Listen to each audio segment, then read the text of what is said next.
May I start by saying that the head of the Judgment Production Unit at the High Court readily recognises an italicised space.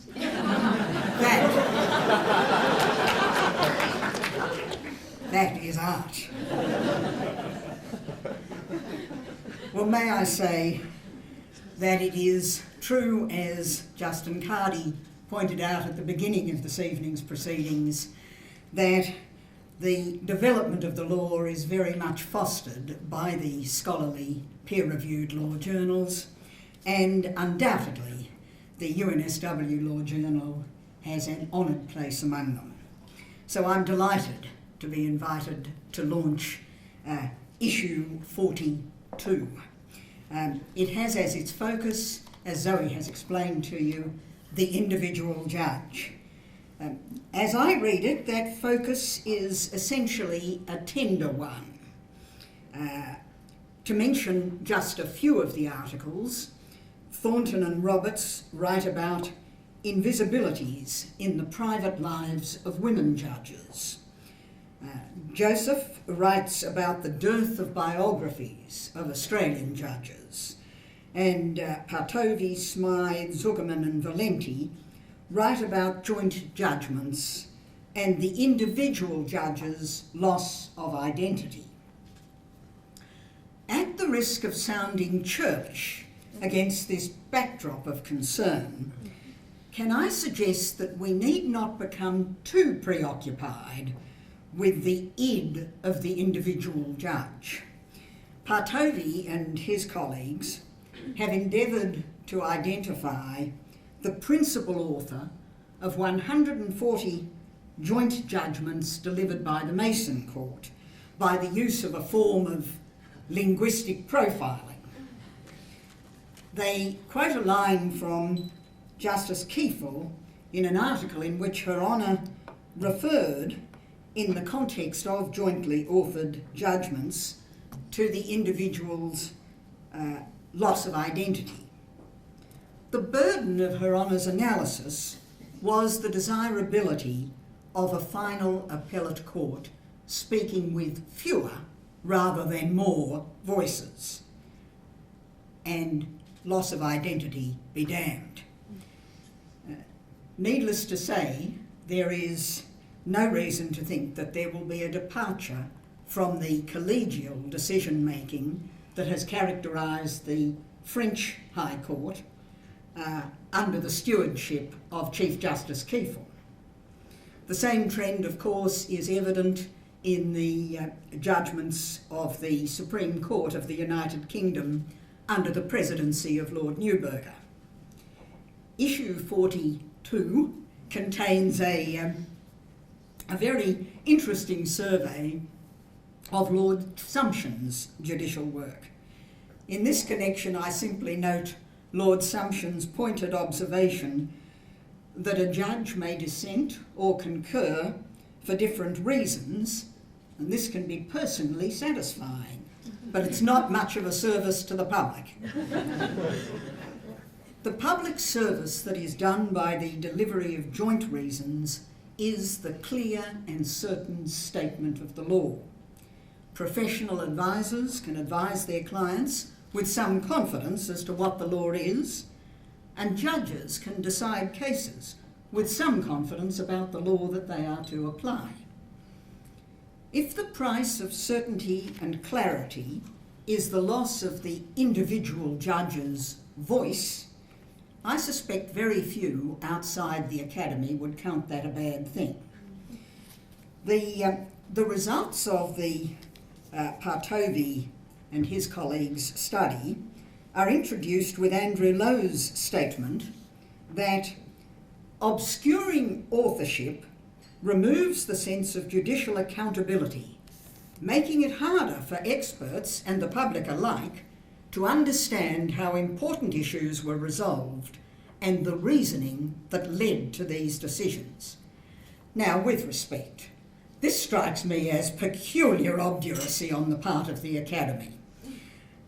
The names of the judges who subscribed to the judgment are recorded above it.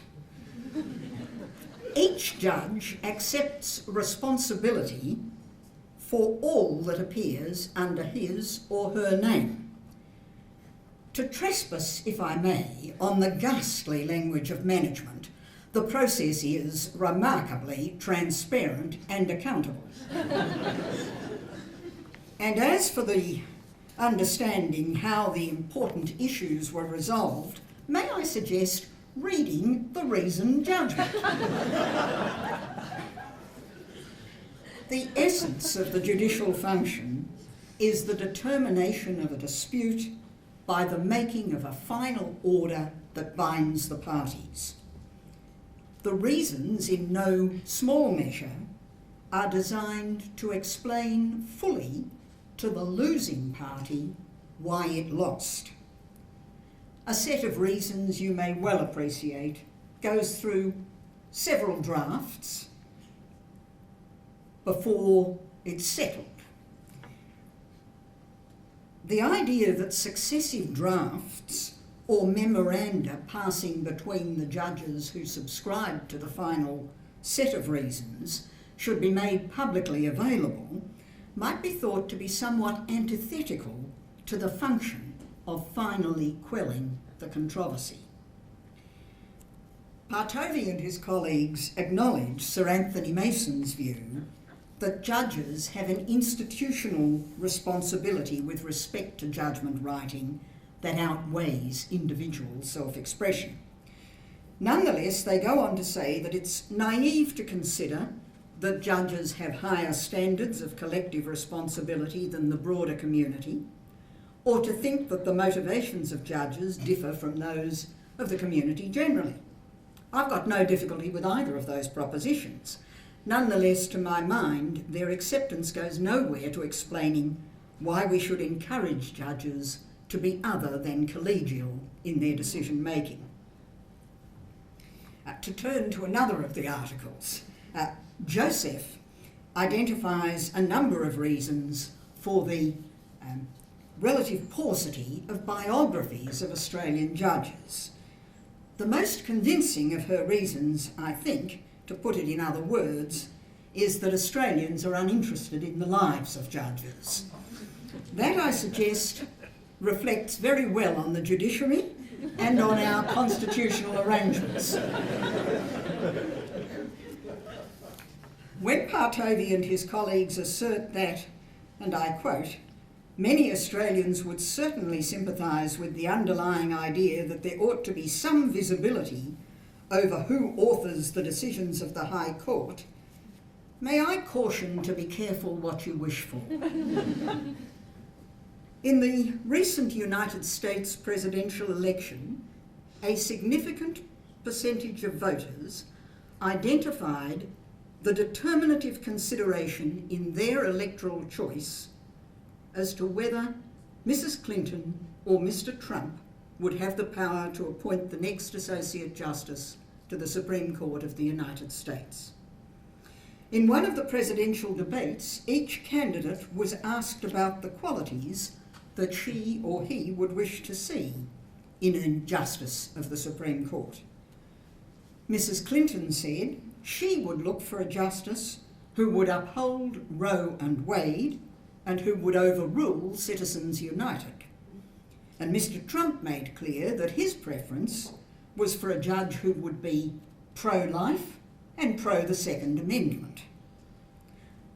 The perception that some of the controversies that come before the United States Supreme Court are decided along political lines is one no doubt the Supreme Court regrets, but it would seem to be a perception that is widely held and one which extends to the federal judiciary generally.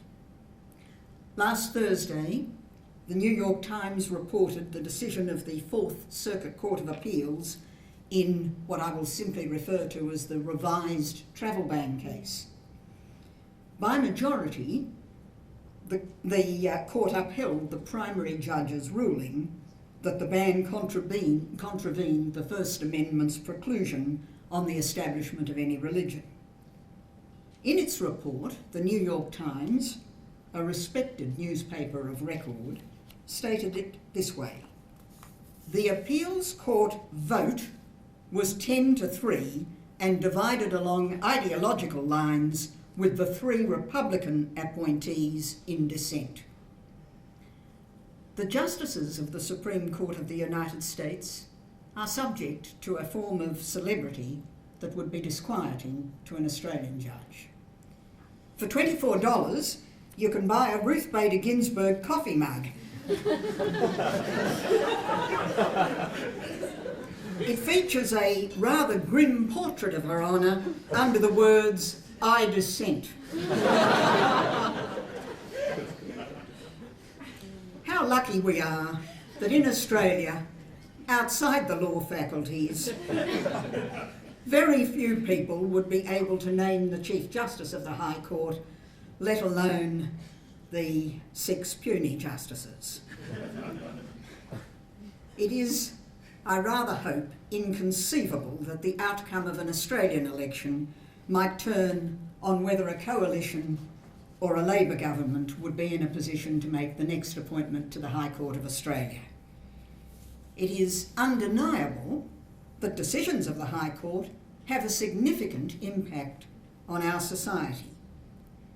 The reason I venture to suggest why the community is uninterested in the judges who make those decisions is because of an unstated acceptance that they are made on legal merit and not on the political or ideological sympathies of the judges. In my experience, that acceptance is justified. As with so many things, it couldn't have been better illustrated than by Chief Justice Gleeson in a speech that His Honour made at the time of the High Court's centenary. He pointed out that at that time in his tenure as Chief Justice, the Court had only once divided along lines such that the justices appointed by a coalition government were of one view and the justices appointed by a Labor government were of a different view. The matter over which they divided may not be thought a matter of great political moment. It concerned the liability of a local government authority to a woman who slipped over an uneven pavement. The declaratory theory of the common law has been dead for longer than I've been in practice. But to acknowledge that judges are involved in making the law is not to accept that they have a free hand to mould the law according to personal or ideologically held views. Lord Sumption is quoted in the article to which I referred as discouraging comparison between his lectures and his judgments. He's quoted as saying this: "As a judge, I'm not there to expound my own opinion. My job is to say what the law is. By comparison, in a public lecture, I'm my own master." The author of the article is dubious about the truth of that statement. I don't share that scepticism.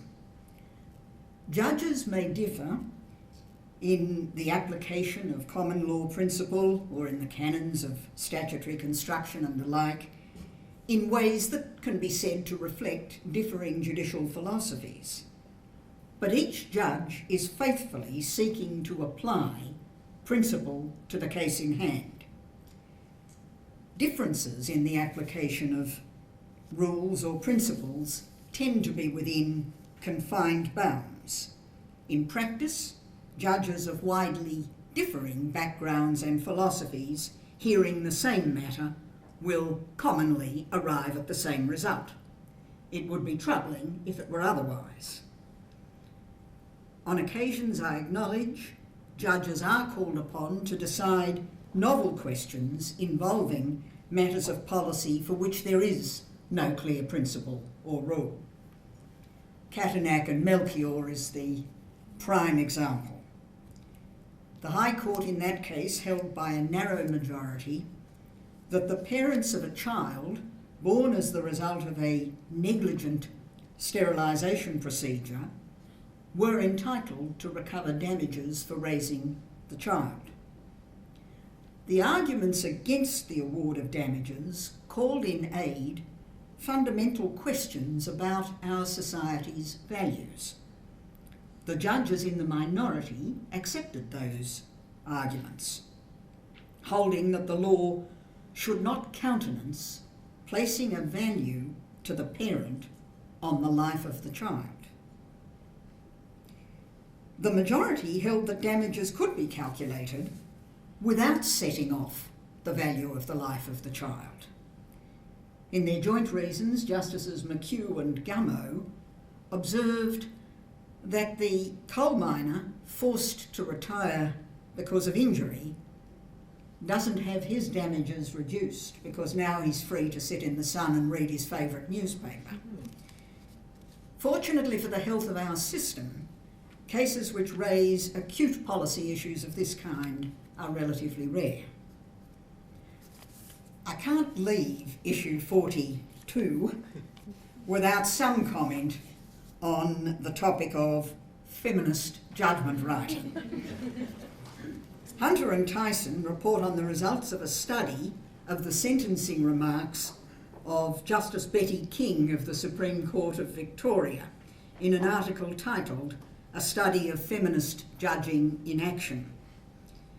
The authors observed that Justice King may not identify as a feminist, but they conclude that her remarks in domestic homicide and domestic violence cases are exemplars of feminist judging. I do identify as a feminist.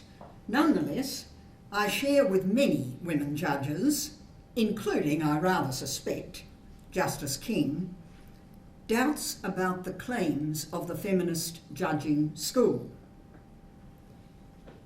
Of course, I'm very mindful that proponents of that school are apt to counter us women judges by saying any woman who gets to be appointed to the judiciary is naturally a captive of the patriarchy. All I can say is that my views are shaped by my experience of nearly 20 years as a judge. I'm now one of the oldest judges on our court.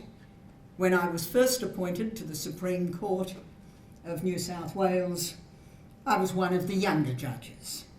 I've sat in the New South Wales Court of Criminal Appeal with male judges 20 years older than me, men with very different experiences of life and perhaps very different political views. But to make the point again, in my experience, those differences did not affect the approach to the resolution of the issues raised in the appeal. Justice King is praised for taking domestic violence seriously, for her compassion and openness to experiences removed from her own when dealing with issues involving Aboriginal women. The quoted passages from Her Honour's reasons for sentence display compassion and sensitivity. The tenor of the article is apt to assume that male judges are less likely to display the same qualities. At the risk again of being dismissed as a captive of the dominant paradigm, I would question that assumption. When I was first appointed to the Supreme Court, the Chief Judge of the Common Law Division was Justice James Wood. By way of example, I call to mind that Justice Wood discharged a female defendant who had fatally shot her husband after a long course of cruel abuse on a bond. This was an unusually lenient disposition. With compassion that was economically expressed, Justice Wood said, "She has suffered enough." And it was Justice Wood who authored the Fernando Guidelines, which have since been embraced by the High Court. Their application requires sentencing courts to acknowledge in an appropriate case the endemic presence of alcohol in some Aboriginal communities, and in Justice Wood's words, the grave social difficulties faced by those communities where poor self-image, absence of education and work opportunity, and other demoralising factors have placed heavy stresses on them, reinforcing their resort to alcohol and compounding its worst effects.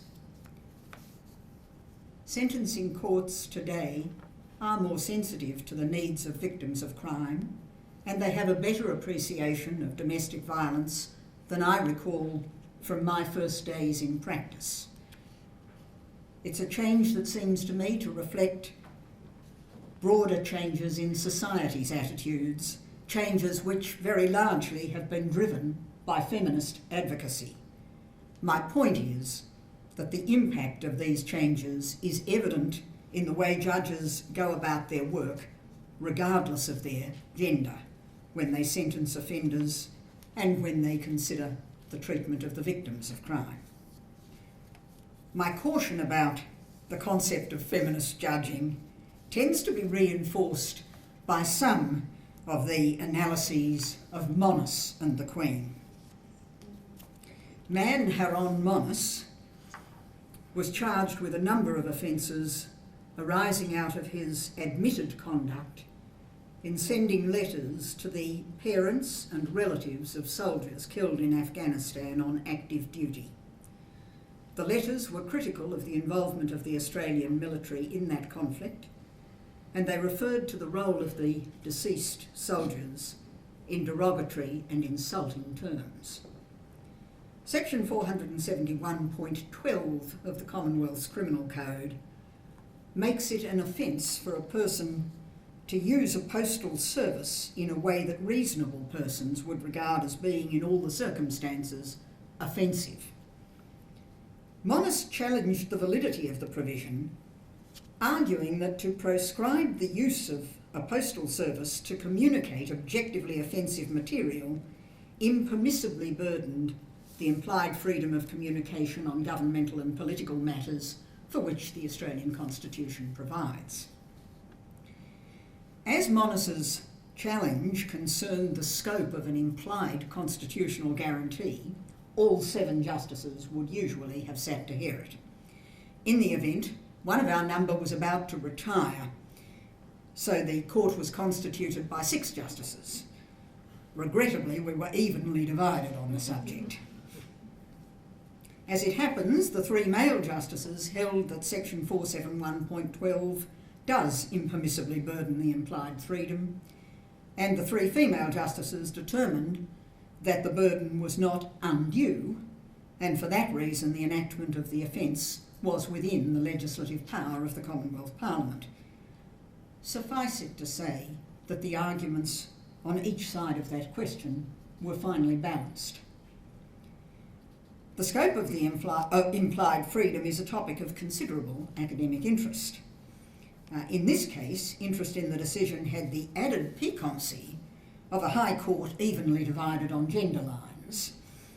This prompted a deal of academic comment, including the publication of a book under the editorship of Professor Dixon, who is with us tonight.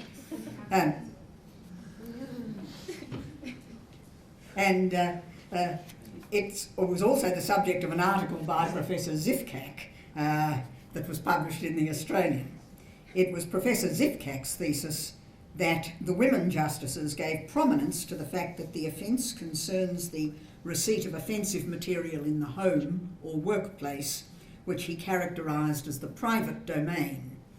He referred to psychological studies which were said to provide persuasive evidence that male and female conceptions of justice vary. Men, Professor Zifkak said, tend to define justice in formal and contractual terms. By contrast, women, he said, are inclined to see it in contextual and relational terms in which the private sphere assumes greater significance. Professor Zifkak suggested that the split in Monis provides us with an intriguing example of the distinction between male and female conceptions of justice. As I've noted elsewhere, Professor Zifkak's thesis may be weakened by reference to the history of the proceedings. This was an appeal by special leave from the unanimous decision of the New South Wales Court of Criminal Appeal, which held that the provision was validly enacted and did not infringe the implied guarantee. In circumstances in which the High Court was evenly divided, the Court of Criminal Appeal's decision was affirmed. The Court of Criminal Appeal on that occasion had been constituted by the Chief Justice, the President of the Court of Appeal, and the Chief Judge of the Common Law Division, all of whom at the time were men.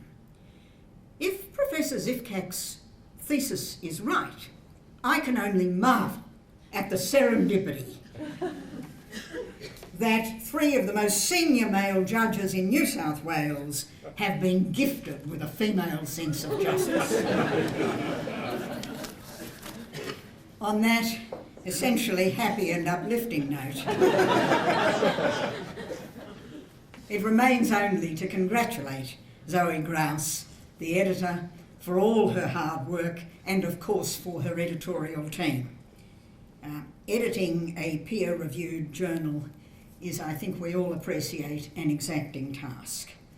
And Zoe and her colleagues have succeeded in putting together a very readable and stimulating collection of papers, placing judges under the microscope, which, as you may have gathered, we resist to the death. Thank you.